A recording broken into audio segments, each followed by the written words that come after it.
जय जगन्नाथ। आज बृहस्पति चलन जानी तो आज मे 14 तारीख राति 10:33 बृहस्पति मिथुन राशि को संचार हेबे। मु शॉर्ट रे कहि दउची सबु राशि माने ए प्रतिकारटा निहाती आवश्यक। बृहस्पति होसुंती नैसर्गिक शुभ ग्रह आ देव गुरु। आपण कोन करंतु संभव भल शुभ धन धान्य जहाँ भी चाहते निजर गुरु को जाइकी किसी गिफ्ट दे आसतु। ता सहित आज गोटे दिन में देखो बीसी आंगुली देखो इंडिस फिंगर हलदी पानी रे कि हलदिया रंग यही कलर को पूरा आज ठारू काली पर्यंत लगे रखु।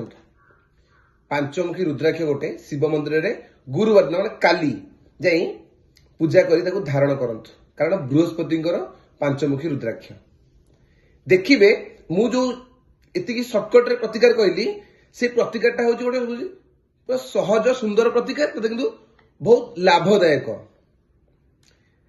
काली गुरुवार जो पांचमुखी रुद्राक्ष पूजा करेंगे कि जो मैंने शिव मंदिर दर्शन करेंगे खाली शिव मंदिर पादुक किसी आनी आमर घर चारिपटे हलदी मिसई सिंचन करंतु प्रतिकार करंतु खुशी रुहंतु। बृहस्पति दशा अंतदशा आपन को शुभदायक।